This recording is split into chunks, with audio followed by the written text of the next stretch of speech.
नमस्कार, आप सभी का मैथ विद आकाश त्रिपाठी पे बहुत बहुत स्वागत है। तो जिस तरीके से आप जानते हैं कि हमारा आइडियल्स इन अ रिंग वाले का इंट्रोडक्शन पार्ट और एग्जांपल पार्ट काफी अच्छे से हो चुका है, तो आज हम लोग उसके थोड़ा और आगे बढ़कर आइडियल्स के ऊपर कुछ थ्योरम्स देखने वाले हैं। और वो थ्योरम का स्टेटमेंट ये कहता है कि every ideal of a ring R, कि आपके सामने कोई भी एक रिंग लिखी है, कोई भी आपके सामने एक रिंग है जो कि सेट है जिसने रिंग की प्रॉपर्टी सेटिस्फाई करी होगी, तो वो आपका रिंग बन गया होगा।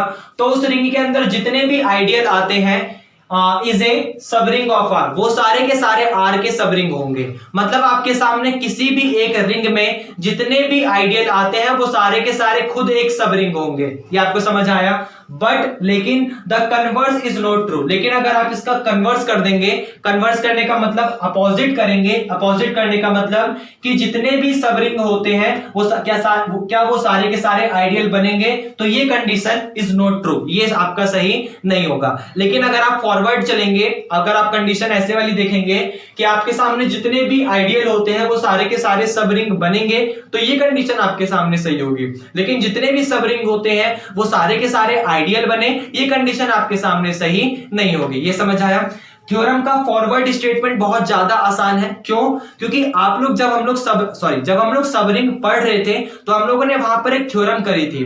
थ्योरम को हम लोगों ने सब रिंग को बड़े आसान तरीके से करना सीखा था, वरना किसी भी चीज को सब रिंग प्रूफ करने के लिए हमें उसकी 8 प्रॉपर्टी प्रूफ करनी पड़ती है, हमें रिंग की 8 प्रॉपर्टी प्रूफ करनी पड़ती है। लेकिन हम लोग सब रिंग पढ़ रहे हैं, उसमें हमने एक थ्योरम करी थी जो कि उन 8 प्रॉपर्टी को प्रूफ करने से हमें बचा देती है। वो ये कहती है कि मान लो आपके सामने कोई भी एक एलिमेंट है ए जो कि बिलोंग कर रहा है एस मतलब सब रिंग में, और आपके सामने बी एक एलिमेंट है जो कि बिलोंग कर रहा है एस मतलब सब रिंग में, तो दोनों के बीच का डिफरेंस ए माइनस का बी जो है वो भी बिलोंग करेगा सब रिंग में। ये आपको समझ आया?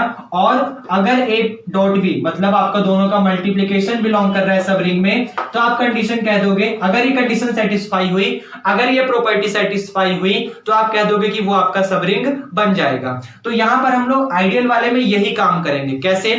हम सबसे पहले मान लेते हैं यहां पर कि given that R is the ring, given that R is a ring and S is its subset and S is its subset। और सबसेट की देखिए, रिंग का जो सबसेट है वो आइडियल है हमारे पास, मींस आइडियल। सबसेट का मतलब क्या है? यहाँ पर आइडियल की बात कर रहा है वो, क्योंकि हमें जो सबसेट है उसका नाम हमने आइडियल दिया हुआ है। तो ये हम लोगों को गिवन है कि जितने भी आइडियल होते हैं रिंग के, ये गिवन है हम लोगों को, और ये प्रूफ करना है कि वो सब रिंग बनेगा। हम लोगों को ये गिवन है कि जो रिंग है, रिंग का जो आइडियल होता है, ये गिवन है कि आपके सामने एक रिंग है, उसके अंदर कोई ना कोई एक सबसेट है जिसका नाम मैंने आइडियल दिया। तो आप ये प्रूफ करो कि वो जो आपके सामने सबसेट है, वो जो आपके सामने आइडियल है, वो सब रिंग बनेगा। आपको ये प्रूफ करना है। तो सब रिंग प्रूफ करने के लिए हमें 2 कंडीशन प्रूफ करनी पड़ेंगी कि दोनों के बीच का डिफरेंस और उन दोनों की मल्टीप्लीकेशन जो है वो एस में बिलोंग करेगी। तो यहां पर देखिए हम लोग किस तरीके से करेंगे, क्योंकि हम लोगों को सबसेट का मतलब आइडियल दे रखा है, तो और आइडियल का नाम हमने क्या माना है? एस नाम माना है। तो यहां पर हमने मान लिया कि एक एलिमेंट है ए जो कि बिलोंग कर रहा है एस में। ये आपको समझ आया? आपने क्या करा? सबसेट के अंदर से एक एलिमेंट ए पिक करा। यहां पर सबसेट का मतलब मैं आइडियल की बात करूंगा।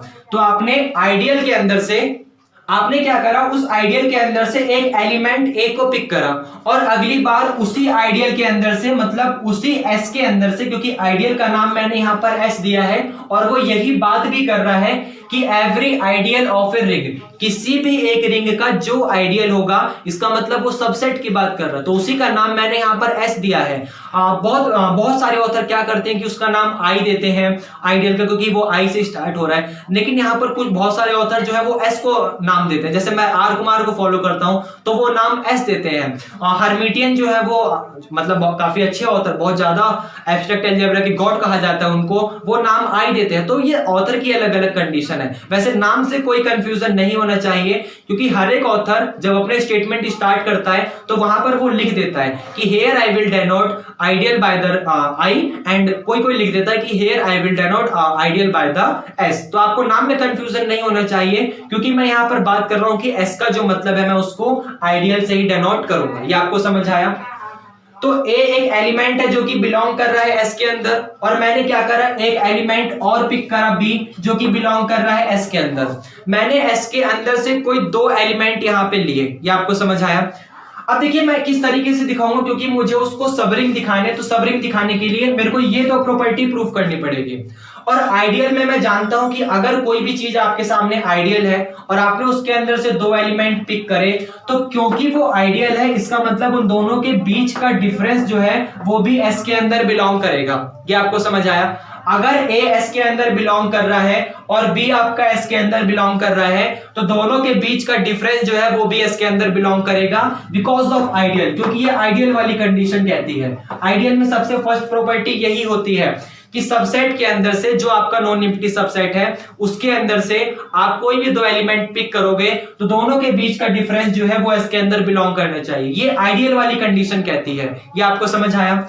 उसके बाद आइडियल वाली सेकंड कंडीशन ये कहती है कि अगर आपके सामने ए जो है वो बिलोंग कर रहा है एस से, ये आपको समझ आया, और बी जो है वो बिलोंग कर रहा है आर से। मैंने मान लिया जो स्मॉल आर है वो बिलोंग कर रहा है कैपिटल आर से, तो मैं स्मॉल आर जो है वो बिलोंग कर रहा है कैपिटल आर से, इसको लिखने से अच्छा मैं एक वर्ड लिखूंगा और उस वर्ड को लिखते के साथ ही मेरी ये वाली कंडीशन अपने आप सेटिस्फाई हो जाएगी। ये आपको समझ आया मैंने क्या बोला। मेरे को अगली बार मल्टीप्लिकेशन वाली प्रॉपर्टी प्रूफ करनी है, क्योंकि मेरे को सबरिंग प्रूफ करना है। सबरिंग में दो कंडीशन प्रूफ करनी होती हैं। सबसे पहला तो मुझे डिफरेंस दिखाना होता है दोनों के बीच का, अगली बार मुझे मल्टीप्लिकेशन दिखाना होता है। तो यहां पर डिफरेंस तो मैंने दिखा दिया, मल्टीप्लिकेशन को दिखाने के लिए मुझे ये लिखना पड़ेगा कि ए बिलोंग कर रहा है एस में और स्मॉल आर बिलोंग कर रहा है कैपिटल आर में। तो मुझे यहां पर ये दिखाना पड़ेगा कि दोनों के बीच का दोनों का मतलब मल्टीप्लिकेशन, चाहे मैं ए आर की बात करूं चाहे मैं आर ए की बात करूं, वो बिलोंग करने चाहिए एस में। मुझे ये दिखाना पड़ेगा। लेकिन मैं यहां पर आर बिलोंग कर रहा है कैपिटल आर में ना लिख के एक स्टेटमेंट लिखूंगा, और उस स्टेटमेंट को लिखते ही आपकी ये वाली कंडीशन सेटिस्फाई हो जाएगी। मैं यहां पर एक वर्ड लिख दे रहा हूं कि जो स्मॉल आर है वो बिलोंग कर रहा है आपका एस में। ये वर्ड मैंने लिखा, मैं इसे लिख सकता हूं। मैंने क्या करा, सबसेट के अंदर से एक एलिमेंट उठाया।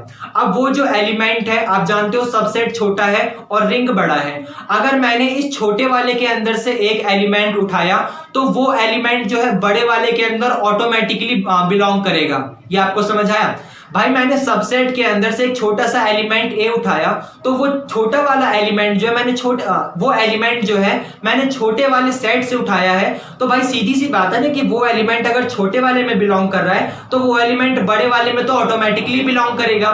इसलिए मैंने यहां पर एक वर्ड लिखा कि जो आर है वो बिलोंग कर रहा है एस में, क्योंकि एस जो है वो आपका सबसेट है आर का। यहां पर S जो है वो आपका सबसेट है R का। इसका मतलब मैं इनडायरेक्टली ये कह सकता हूं कि जो मेरा स्मॉल r है वो बिलोंग करेगा कैपिटल R में। लेकिन उसको मैंने कुछ इस तरीके से लिखा है कि स्मॉल r बिलोंग कर रहा है कैपिटल S में, मतलब सबसेट में। सबसेट ये वाला जो S है वो सबसेट है आपका R का, जो भी आपका सेट S है वो सबसेट है R का। इसका मतलब स्मॉल r इनडायरेक्टली कहां बिलोंग करेगा, कैपिटल R में। और मेरे को फिर क्या दिखाना है कि इन दोनों का मल्टीप्लिकेशन, मतलब A और R का मल्टीप्लिकेशन। तो आपका A और R का मल्टीप्लिकेशन S के अंदर बिलोंग करेगा, क्योंकि मैंने A भी S से लिया है और R भी S से लिया है। मैं R के अंदर से ना लेके R S के अंदर से ले रहा हूं, क्योंकि S के अंदर से लेने पर मेरे पास रिजल्ट ये आ जाएगा कि वो क्वांटिटी आपके सामने जो छोटे वाले में बिलोंग कर रही है तो बड़े वाले में ऑटोमेटिकली बिलोंग करेगी। ये आपको समझ आया। तो ये सिंपल सी कंडीशन थी आपकी कि R बिलोंग करेगा S में, और इसका मतलब इनडायरेक्टली R बिलोंग कर रहा है R में। तो रिजल्ट देखिए, क्योंकि ये सामने कंडीशन आपकी सबसेट है,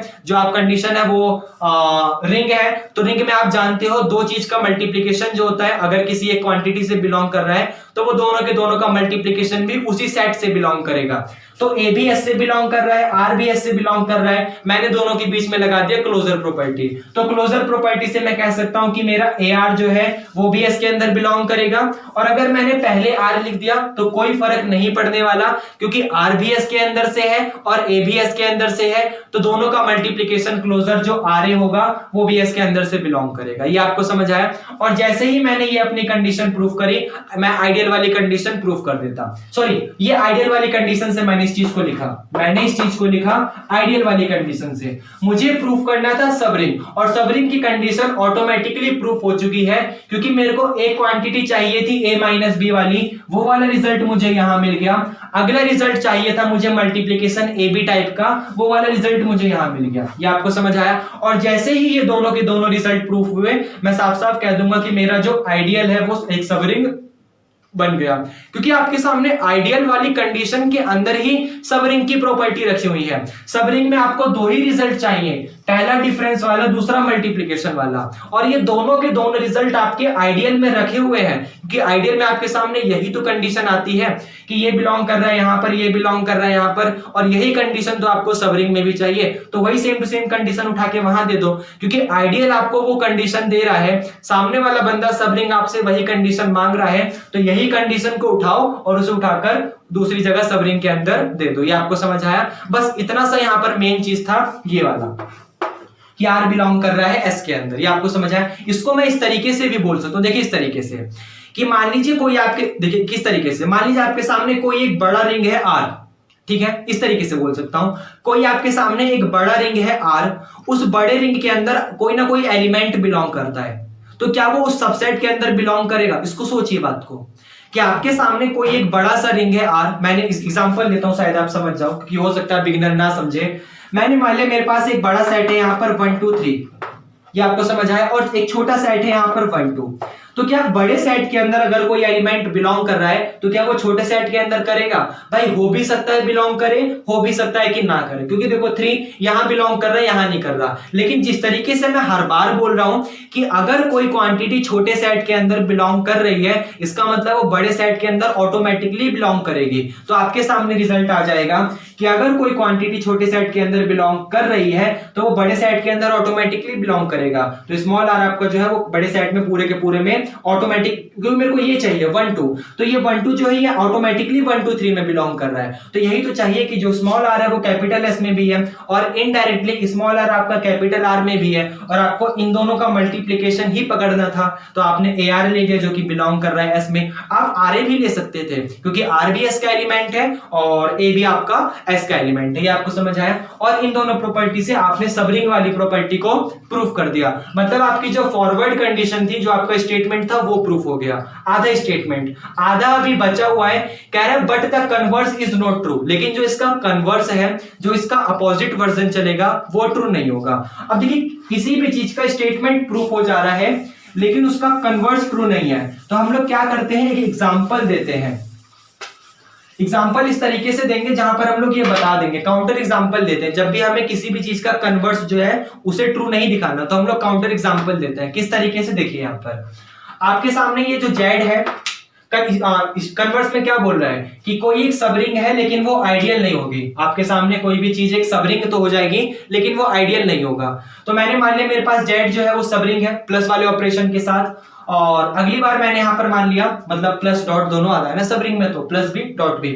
जेड आपके सामने एक सबरिंग है और क्यू जो है वो भी आपके सामने एक सबरिंग है। काउंटर एग्जांपल दूंगा, तो जेड भी सबरिंग है, क्यू भी सबरिंग है, ये कंडीशन ट्रू हो गई। मेरे को ये दिखाना है कि वो आइडियल नहीं होगी। आइडियल का मतलब या तो a माइनस का b सेटिस्फाई नहीं करेगा, या तो a डॉट r सेटिस्फाई नहीं करेगा, या तो r डॉट a सेटिस्फाई नहीं करेगा। इन तीनों में से एक भी कंडीशन सेटिस्फाई नहीं होगी, तो वो आपका आइडियल नहीं बन पाएगा। तो यहां पर मैंने मान लिया जेड से मेरे पास कोई एक एलिमेंट है 5 जो कि बिलोंग कर रहा है जेड में। काउंटर एग्जांपल देना है सीधा। और ये क्यू जो है रेशनल नंबर, वहां से मैंने मान लिया 1/3 बिलोंग कर रहा है क्यू के अंदर। तो सबसे पहली बात तो 5 माइनस का 1/3 बिलोंग नहीं करता, क्योंकि 3 5 जा 15 में से एक गया, तो 14/3 एक रेशनल नंबर आएगा। और रेशनल नंबर जेड के अंदर बिलोंग नहीं करता, क्योंकि जेड आपका सबसेट का काम कर रहा है और क्यू आपका रिंग का काम कर रहा है, क्योंकि जेड छोटा है, समझ रहे हो ना, ये छोटा है आपका, सॉरी ये आपका सबसेट है। तो ये 5 माइनस का 1/3 इसके अंदर बिलोंग नहीं कर रहा, पहली प्रॉपर्टी ट्रू नहीं हो रही। आप देख सकते हो 5 इंटू में 1/3 इसके अंदर बिलोंग नहीं कर रहा जेड के अंदर। आप देख सकते हो 1/3 इंटू में 5 जेड के अंदर बिलोंग नहीं कर रहा। तो तीनों में से कोई भी कंडीशन सेटिस्फाई नहीं हो रही। और अगर एक भी एलिमेंट ऐसा मिल जाता है जो उन कंडीशन को सेटिस्फाई नहीं कर रहा, तो मैं कह दूंगा कि वो आपका आइडियल नहीं बन पाया, क्योंकि आइडियल बनने के लिए उसको सारे के सारे क्या बोलते हैं, सारे के सारे एलिमेंट के लिए कंडीशन सेटिस्फाई करनी चाहिए थी। लेकिन कुछ एलिमेंट ऐसे मिल गए जो उस कंडीशन को सेटिस्फाई नहीं कर पा रहे, तो जब वो उस कंडीशन को सेटिस्फाई नहीं कर पा रहे तो फिर वो आपका आइडियल नहीं बन पाया, क्योंकि आपको ये काउंटर एग्जांपल आपने दे दिया। ये समझ आया? तो ये आपका यहाँ पर थ्योरम प्रूफ हो जाती है। बाकी आपको अच्छा लगा तो प्लीज चैनल को सब्सक्राइब करो, कमेंट करो, मोटिवेशन मिलेगा बहुत ज्यादा। फीडबैक दो, जो गलत लगा जो सही लगा फीडबैक दो, ताकि आगे गलत लगा तो सुधार सकूं, अच्छा लगा तो उसी वे में पढ़ा सकूं। और बाकी अच्छा लगा तो पढ़ते रहिए। चलिए ठीक है, थैंक यू, बाय।